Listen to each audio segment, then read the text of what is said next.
Elohim perintahkan saya, anakku, ambil tudungmu dan pergilah keluar.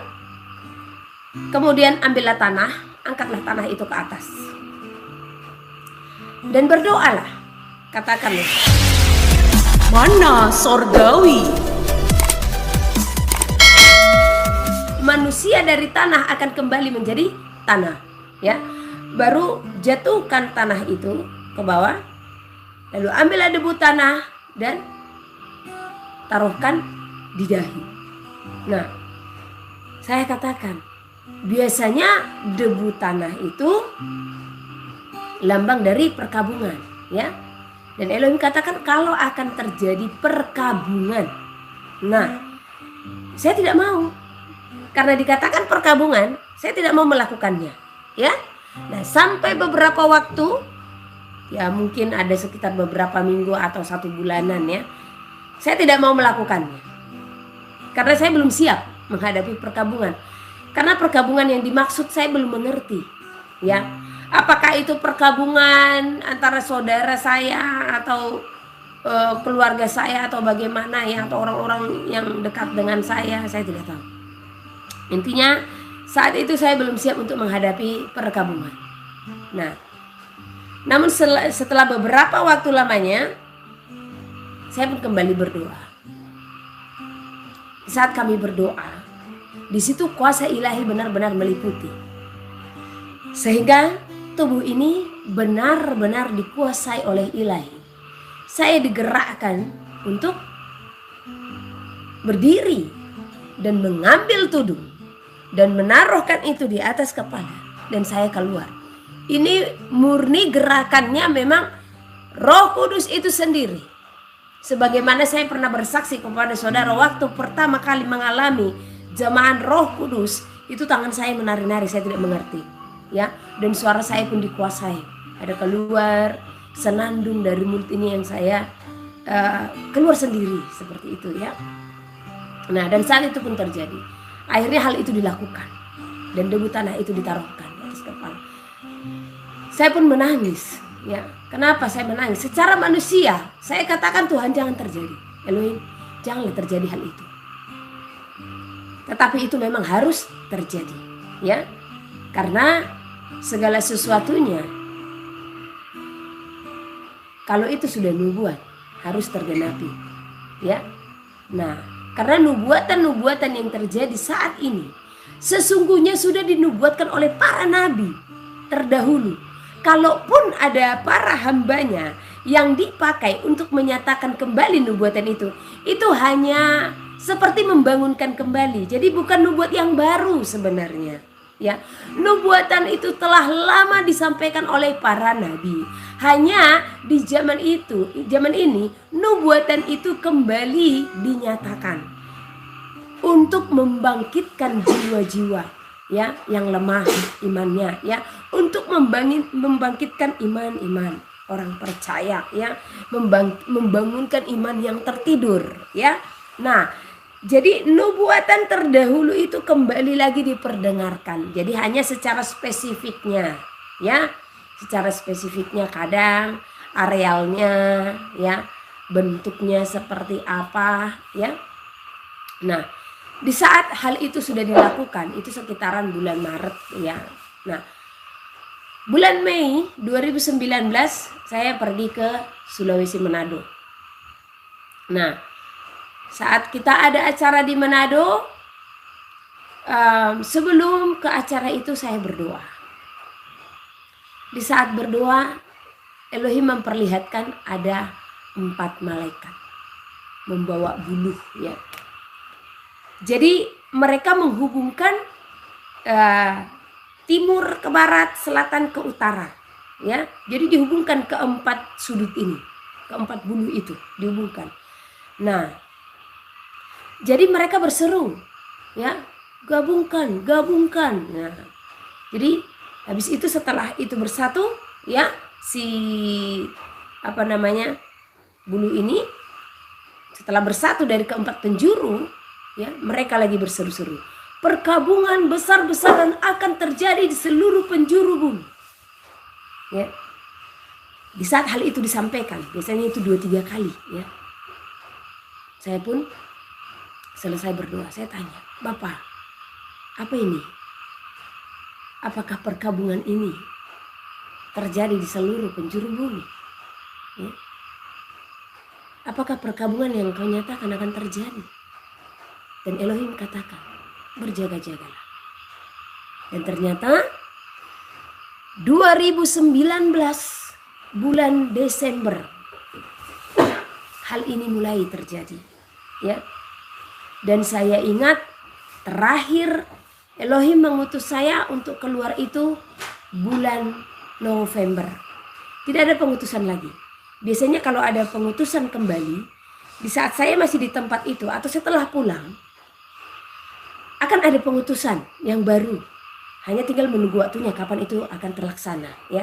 Tapi ini tidak ada pengutusan. Bulan 12 kedengaran itu tentang penyakit, ya, dari Wuhan, ya. 2019 bulan Desember, ya. Nah, karena saya sangat mengingat hal itu, ya. Nah, kemudian di saat 2019 itu terjadi, Elohim langsung berfirman, anakku, kalau sampar itu, sakit penyakit maksudnya ya, itu akan sampai ke seluruh bumi. Ya, ke seluruh bumi artinya akan banyak wilayah yang terdampak, ya.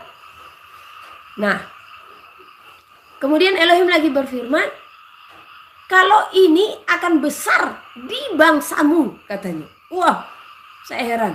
Di Indonesia, ya.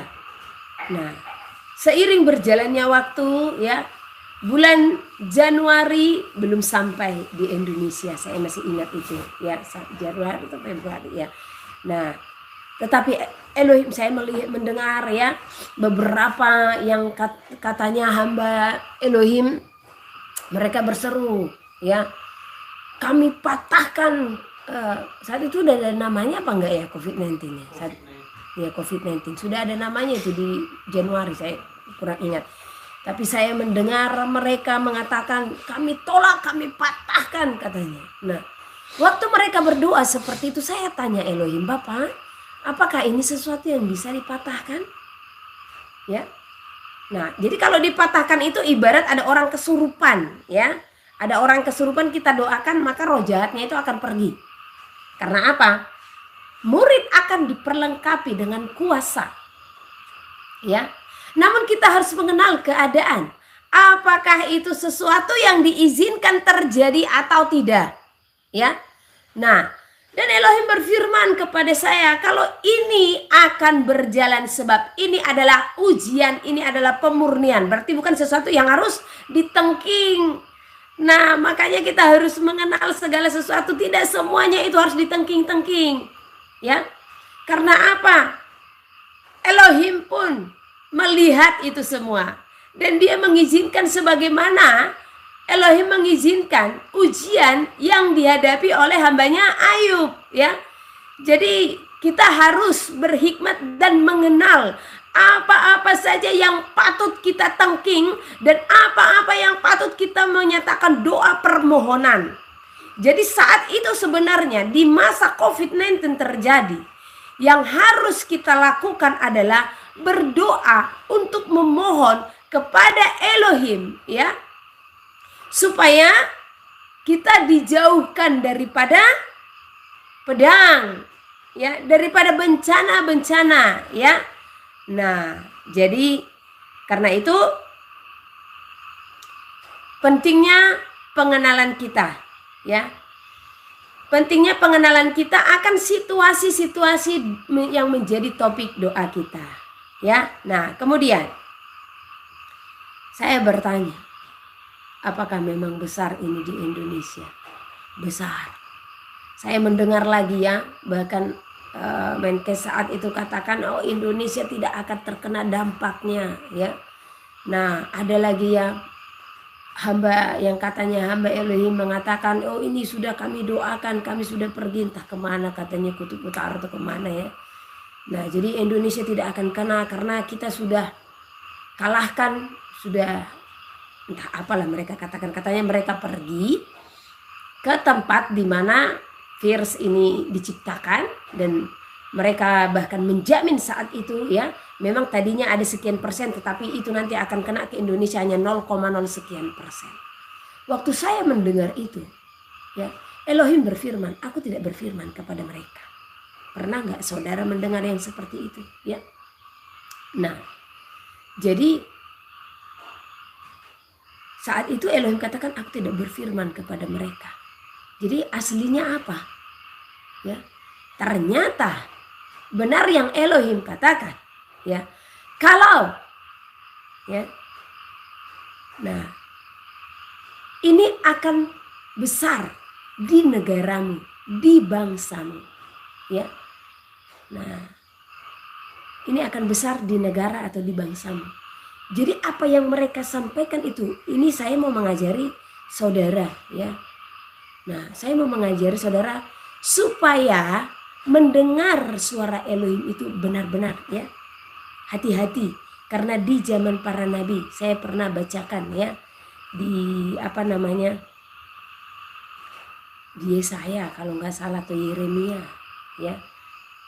Yeremia, kalau mereka mengatakan ya, mereka mendengar dan Elohim katanya berfirman ya. Nah Elohim katanya berfirman. Oke, ini saya cut dulu masalah tudung ya. Nah masalah tudung supaya ini tidak ada kerincuan ya. Seluruh umat Elohim, jadi tidak pandang muslim atau bagaimana, bahkan pakaian muslim itu benar ya. Karena seperti itulah sungguhnya seorang berpakaian ya. Kitalah yang menjadi karena menjadi menurun karena perkembangan teknologi. Jadi seorang perempuan ya, janganlah berpakaian selayaknya laki-laki. Jadi pakai celana sebenarnya ya, apalagi celana-celana ketat itu nggak bisa. Kalaupun kamu pakai celana di dalam yang panjang, karena saya pakai rok setiap hari dan rok saya panjang. Nah jadi saya pakai celana di dalam yang panjang ya. Nah jadi sebenarnya seorang perempuan itu harus tertutup, pakaiannya harus tertutup dan harus memakai tudung kepala. Lihat orang di timur pada awalnya ya, hanya era ini zaman ini membuat ya modern gitu. Nah, kalau sesungguhnya seperti ini yang Tuhan mau ya. Jadi bukan hanya muslim, saya katakan bahkan muslim itu bagus di cara berpakaiannya. Hanya kadang mereka hanya pakai tudung di atas, di bawah celana ketat. Itu sebenarnya nggak bisa. Baju gamis itu yang pas dan berkenan. Dan saya anjurkan kepada saudara kalau pergi beribadah, ada baiknya pakai pakaian yang seperti itu ya. Oke. Nah ya saudara terkasih ya, supaya nggak usah kita terlalu anti. Nah karena coba lebih bagus mana ya, seorang perempuan itu berpakaian sopan atau tidak, kan seperti itu ya. Oke, kita lanjut. Tadi saya mengajarkan supaya saudara hati-hati ya dalam mendengar suara Elohim. Sekalipun itu mereka katakan mereka adalah hamba Elohim yang dipakai luar biasa banyak memang. Dan jangan salah, banyak di akhir zaman yang dipakai luar biasa, bahkan mereka akan jatuh. Dan banyak yang mencuri kemuliaan Tuhan. Makanya ada di dalam Matius dikatakan ya, Tuhan, bukankah kami bernubuat demi namamu? Coba orang bernubuat yang Elohim pakai kan orang yang dikaruniai ya. Bukankah kami mengusir setan, membuat mukjizat demi namamu juga? Kata mereka ya. Yang membuat mukjizat, yang lumpuh berjalan, yang buta melihat, yang sakit disembuhkan ya. Nah jadi jangan saudara terlalu terkagum-kagum dengan orang yang menyatakan hal seperti ini ya. Dikatakan lagi, bukankah kami sudah mengusir setan di dalam namamu? Keren ya. Bernubuat di dalam namanya, mengadakan mujizat di dalam namanya, apalagi mengusir setan di dalam namanya. Berarti kalau kita lihat ketiga hal ini, mereka adalah hamba-hamba yang diurapi, yang besar pemakaiannya, yang membuat KKR segala macam, ya. Namun apa yang Elohim katakan? Enyahlah, dan aku tidak mengenal engkau. Enyahlah daripada aku, engkau semua pembuat kejahatan. Engkau sekalian pembuat kejahatan. Kenapa? Karena di dalam kuasa, di dalam karunia yang Elohim telah percayakan kepada mereka, mereka pun akhirnya mencuri kemuliaan Elohim. Ya. Jadi nggak usah heran. Ada satu tokoh yang saya tidak bisa sebut namanya, yang katanya dia telah meninggal dan dia di Afrika. Ya.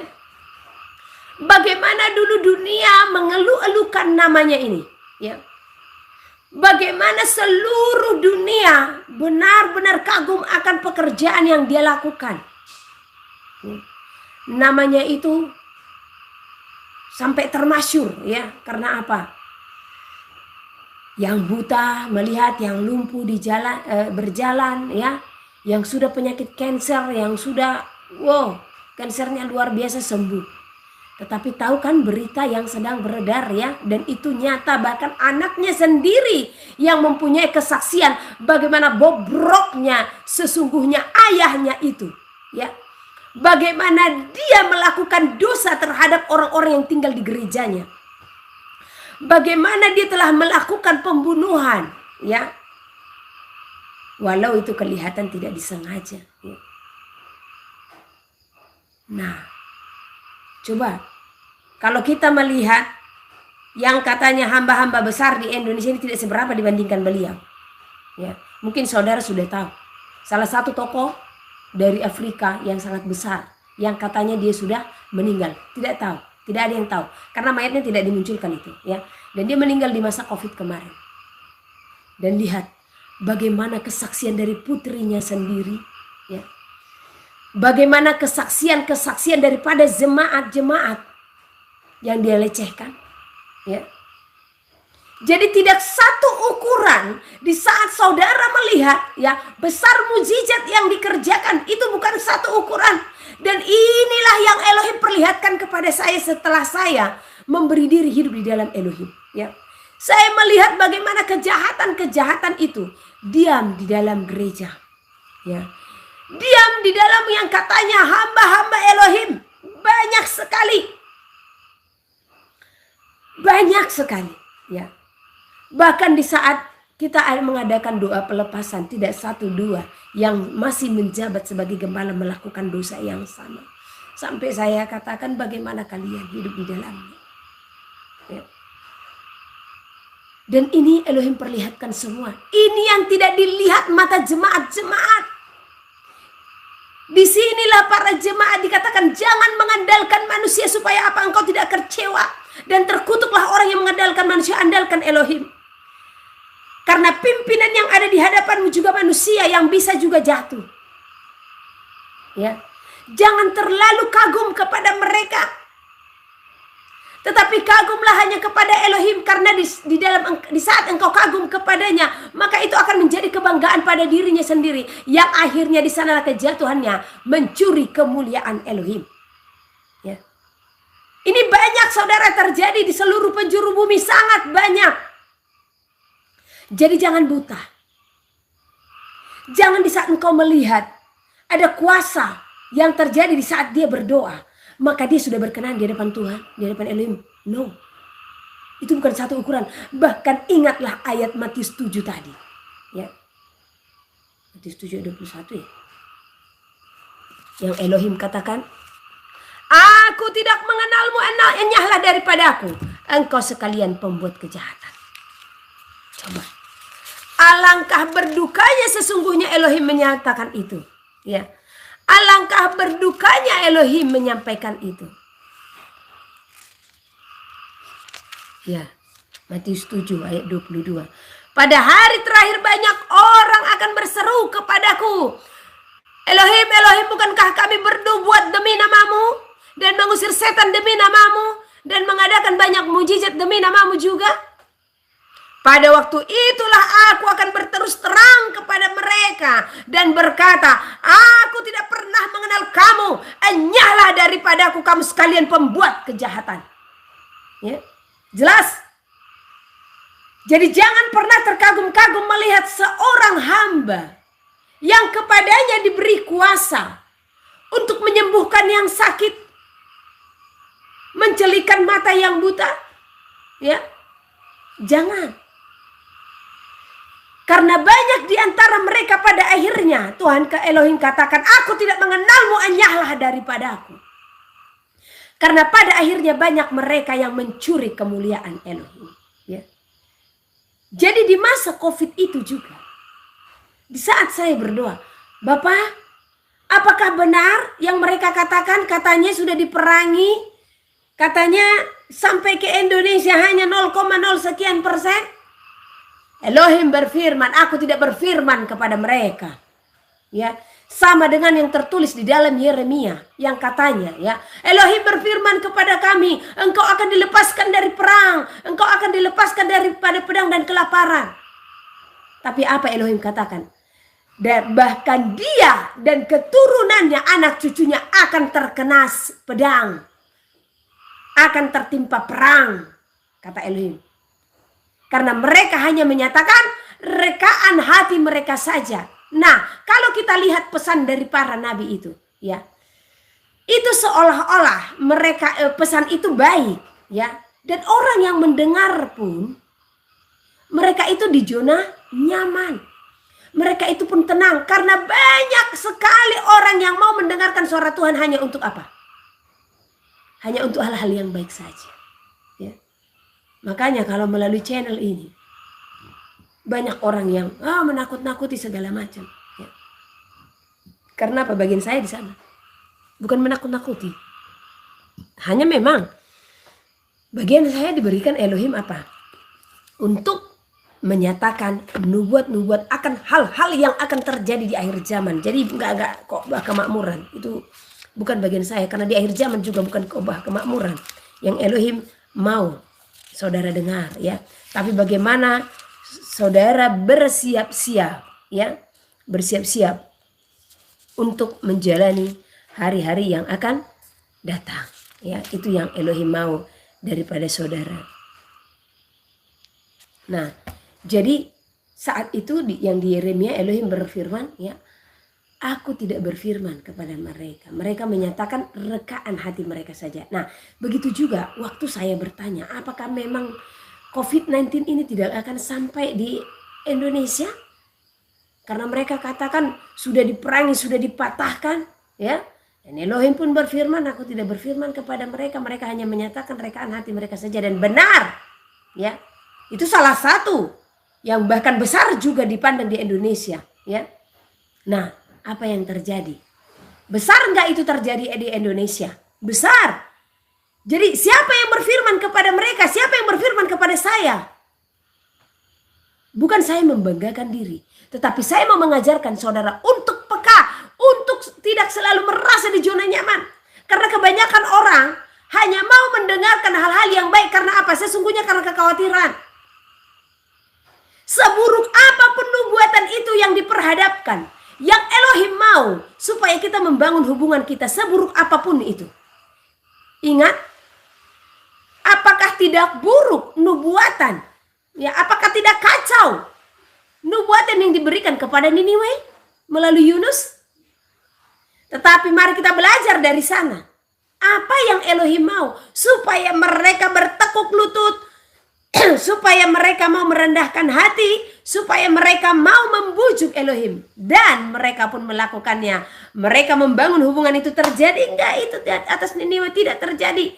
Nah, kalaupun ada diberikan nubuatan kepada saudara, kepada kita, atas wilayahmu, atas hidup ini, atas zaman ini, jangan langsung merasa takut. Tetapi apa? Bapak, engkau yang berfirman. Bapak, engkau yang menyampaikan kepada kami. Kalaupun itu harus terjadi, jadilah kehendak-Mu. Kami hanya akan mau meminta kepadamu, Bapak, lindungilah kami dari segala apa yang akan datang. Cukup seperti itu, ya. Atau bujuk dia, Jauhkanlah semuanya itu daripada kami. Nah, itu aja yang harus kita lakukan, bukan jadi mana ada itu, Tuhan kan beserta kita katanya. Tuhan kita dahsyat, tetapi dia berani mengatakan hal seperti itu dengan kata beriman.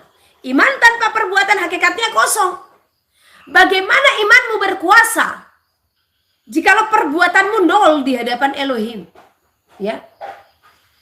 Engkau mengatakan engkau akan dilindungi, engkau mengatakan engkau akan terluput dari semuanya itu, namun engkau tidak melakukan apa yang menjadi kehendak Bapa yang di sorga. Apakah imanmu itu akan menjadi iman yang tajam atau iman yang tumpul? Ya.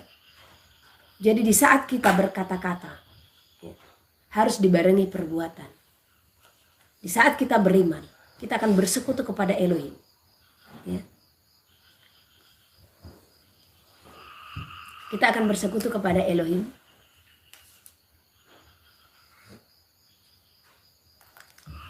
Oke, ini ada himbauan ibadah. Kita kan selalu ibadah jam 6, jadi biar saya yang lain yang melanjutkan ibadah. Oke.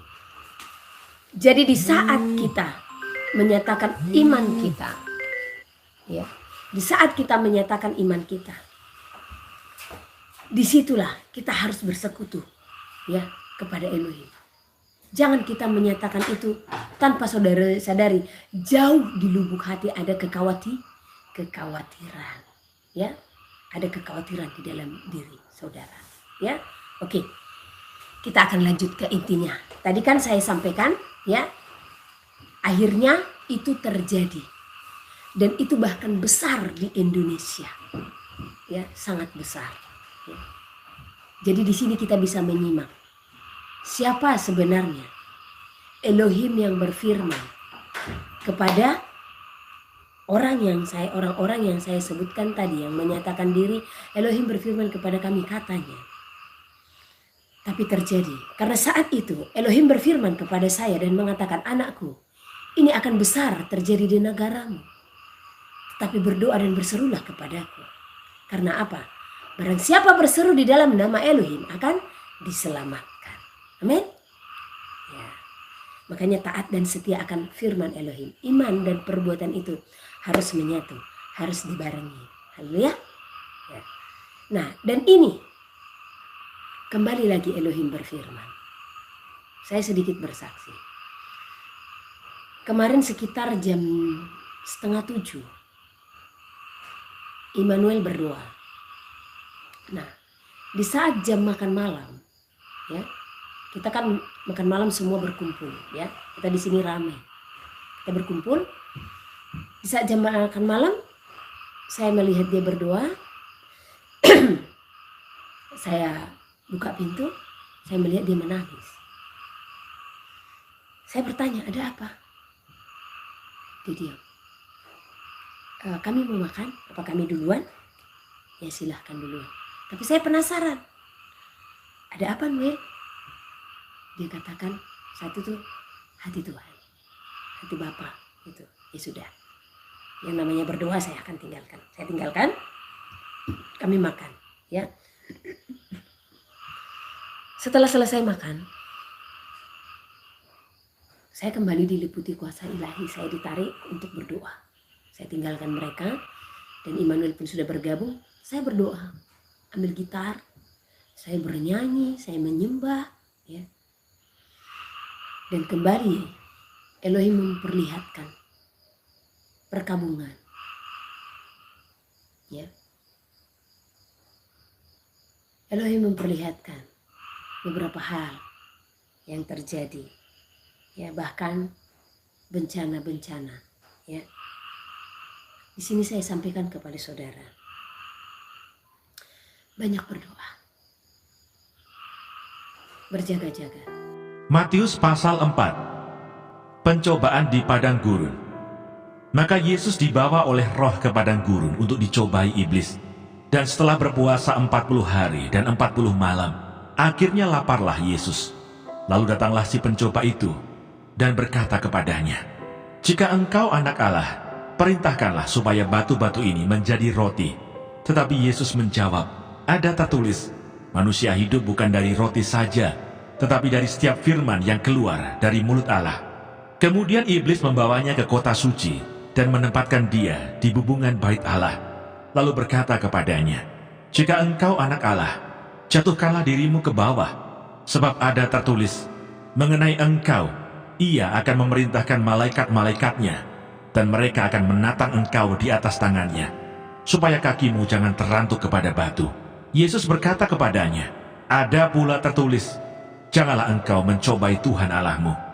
Dan iblis membawanya pula ke atas gunung yang sangat tinggi, dan memperlihatkan kepadanya semua kerajaan dunia dengan kemegahannya, dan berkata kepadanya, "Semua itu akan kuberikan kepadamu, jika engkau sujud menyembah aku." Maka berkatalah Yesus kepadanya, "Enyahlah iblis, sebab ada tertulis, engkau harus menyembah Tuhan Allahmu, dan hanya kepada Dia sajalah engkau berbakti." Lalu iblis meninggalkan dia, dan lihatlah, malaikat-malaikat datang melayani Yesus. Yesus tampil di Galilea. Tetapi waktu Yesus mendengar bahwa Yohanes telah ditangkap, menyingkirlah ia ke Galilea. Ia meninggalkan Nazaret dan diam di Kapernaum, di tepi danau, di daerah Sebulon dan Naftali, supaya genaplah firman yang disampaikan oleh Nabi Yesaya. Tanah Sebulon dan tanah Naftali, jalan ke laut, daerah seberang sungai Yordan Galilea, wilayah bangsa-bangsa lain. Bangsa yang diam dalam kegelapan telah melihat terang yang besar, dan bagi mereka yang diam di negeri yang dinaungi maut telah terbit terang. Sejak waktu itulah Yesus memberitakan, "Bertobatlah, sebab kerajaan surga sudah dekat." Yesus memanggil murid-murid yang pertama. Dan ketika Yesus sedang berjalan menyusur danau Galilea, ia melihat dua orang bersaudara, yaitu Simon yang disebut Petrus dan Andreas saudaranya. Mereka sedang menebarkan jala di danau, sebab mereka penjala ikan. Yesus berkata kepada mereka, "Mari, ikutlah aku, dan kamu akan kujadikan penjala manusia." Lalu mereka pun segera meninggalkan jalannya dan mengikuti dia. Dan setelah Yesus pergi dari sana, dilihatnya pula dua orang bersaudara, yaitu Yakobus dan Zebedeus, dan Yohanes saudaranya, bersama ayah mereka Zebedeus, sedang membereskan jala di dalam perahu. Yesus memanggil mereka, dan mereka segera meninggalkan perahu serta ayahnya, lalu mengikuti dia. Yesus mengajar dan menyembuhkan banyak orang. Yesus pun berkeliling di seluruh Galilea. Ia mengajar dalam rumah-rumah ibadat dan memberitakan Injil Kerajaan Allah, serta melenyapkan segala penyakit dan kelemahan di antara bangsa itu. Maka tersiarlah berita tentang dia di seluruh Syria, dan dibawalah kepadanya semua orang yang buruk keadaannya, yang menderita pelbagai penyakit dan sengsara, yang kerasukan, yang sakit ayan, dan yang lumpuh. Lalu Yesus menyembuhkan mereka. Maka orang banyak berbondong-bondong mengikuti dia. Mereka datang dari Galilea dan dari Dekapolis, dari Yerusalem dan dari Yudea, dan dari seberang Yordan.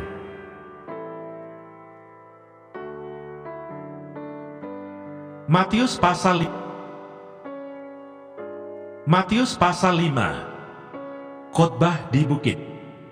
Ucapan bahagia. Ketika Yesus melihat orang banyak itu, naiklah ia ke atas bukit, dan setelah ia duduk, datanglah murid-muridnya kepadanya. Maka Yesus pun mulai berbicara dan mengajar mereka, katanya, "Berbahagialah orang yang miskin di hadapan Allah, karena merekalah yang empunya kerajaan surga. Berbahagialah orang yang berduka cita, karena mereka akan dihibur. Berbahagialah orang yang lemah lembut, karena mereka akan memiliki bumi. Berbahagialah orang yang lapar dan haus akan kebenaran, karena mereka akan dipuaskan. Berbahagialah orang yang murah hatinya, karena mereka akan beroleh kemurahan. Berbahagialah orang yang suci hatinya, karena mereka akan melihat Allah. Berbahagialah orang yang membawa damai, karena mereka akan disebut anak-anak Allah. Berbahagialah orang yang dianiaya oleh sebab kebenaran, karena merekalah yang empunya kerajaan surga. Berbahagialah kamu, jika karena aku kamu dicela dan dianiaya, dan kepadamu difitnahkan segala yang jahat. Bersukacita dan bergembiralah, karena upahmu besar di surga. Sebab demikian juga telah dianiaya nabi-nabi yang sebelum kamu. Garam dunia dan terang dunia. Kamu adalah garam dunia. Jika garam itu menjadi tawar, dengan apakah ia diasinkan? tidak ada lagi gunanya selain dibuang dan diinjak orang. Kamu adalah terang dunia. Kota yang terletak di atas gunung tidak mungkin tersembunyi. Lagi pula orang tidak menyalakan pelita lalu meletakkannya di bawah gantang, melainkan di atas kaki dian, sehingga menerangi semua orang di dalam rumah itu. Demikianlah hendaknya terangmu bercahaya di depan orang, supaya mereka melihat perbuatanmu yang baik dan memuliakan Bapamu yang di surga. Yesus dan hukum Taurat. Janganlah kamu menyangka bahwa aku datang untuk meniadakan hukum Taurat atau kitab para nabi. Aku datang bukan untuk meniadakannya, melainkan untuk menggenapinya. Karena aku berkata kepadamu, sesungguhnya selama belum lenyap langit dan bumi ini, satu iota atau satu titik pun tidak akan ditiadakan dari hukum Taurat sebelum semuanya terjadi. Karena itu siapa yang meniadakan salah satu perintah hukum Taurat sekalipun yang paling kecil dan mengajarkannya demikian kepada orang lain, ia akan menduduki tempat yang paling rendah di dalam kerajaan surga. Tetapi siapa yang melakukan dan mengajarkan segala perintah-perintah hukum Taurat, ia akan menduduki tempat yang tinggi di dalam kerajaan surga. Maka aku berkata kepadamu, jika hidup keagamaanmu tidak lebih benar daripada hidup keagamaan ahli-ahli Taurat dan orang-orang Farisi, sesungguhnya kamu tidak akan masuk ke dalam kerajaan surga. Kamu telah mendengar yang difirmankan kepada nenek moyang kita, jangan membunuh. Siapa yang membunuh harus dihukum. Tetapi aku berkata kepadamu, setiap orang yang marah terhadap saudaranya harus dihukum. Siapa yang berkata kepada saudaranya kafir harus dihadapkan ke mahkamah agama. Dan siapa yang berkata jahil harus diserahkan ke dalam neraka yang menyala-nyala. Sebab itu jika engkau mempersembahkan persembahanmu di atas mezbah, dan engkau teringat akan sesuatu yang ada dalam hati saudaramu terhadap engkau, tinggalkanlah persembahanmu di depan mezbah itu, dan pergilah berdamai dahulu dengan saudaramu, lalu kembali untuk mempersembahkan persembahanmu itu. Segeralah berdamai dengan lawanmu, selama engkau bersama-sama dengan dia di tengah jalan, supaya lawanmu itu jangan menyerahkan engkau kepada hakim, dan hakim itu menyerahkan engkau kepada pembantunya, dan engkau dilemparkan ke dalam penjara. Aku berkata kepadamu, sesungguhnya engkau tidak akan keluar dari sana sebelum engkau membayar hutangmu sampai lunas. Kamu telah mendengar firman, jangan berzinah. Tetapi aku berkata kepadamu, setiap orang yang memandang perempuan serta menginginkannya sudah berzinah dengan dia di dalam hatinya. Maka jika matamu yang kanan menyesatkan engkau, cungkilah dan buanglah itu. Karena lebih baik bagimu jika satu dari anggota tubuhmu binasa daripada tubuhmu dengan utuh dicampakkan ke dalam neraka. Dan jika tanganmu yang kanan menyesatkan engkau, penggalah dan buanglah itu. Karena lebih baik bagimu jika satu dari anggota tubuhmu binasa daripada tubuhmu dengan utuh masuk neraka. Telah difirmankan juga, siapa yang menceraikan istrinya harus memberi surat cerai kepadanya. Tetapi aku berkata kepadamu, setiap orang yang menceraikan istrinya kecuali karena zina, ia menjadikan istrinya berzinah. Dan siapa yang kawin dengan perempuan yang diceraikan, ia berbuat zina. Kamu telah mendengar pula yang difirmankan kepada nenek moyang kita, jangan bersumpah palsu, melainkan peganglah sumpahmu di depan Tuhan. Tetapi aku berkata kepadamu, janganlah sekali-kali bersumpah, baik demi langit, karena langit adalah tahta Allah, maupun demi bumi, karena bumi adalah tumpuan kakinya, ataupun demi Yerusalem, karena Yerusalem adalah kota raja besar. Janganlah juga engkau bersumpah demi kepalamu, karena engkau tidak berkuasa memutihkan atau menghitamkan sehelai rambut pun. Jika iya, hendaklah kamu katakan ya. Jika tidak, hendaklah kamu katakan tidak. Apa yang lebih daripada itu berasal dari si jahat. Kamu telah mendengar firman, mata ganti mata dan gigi ganti gigi.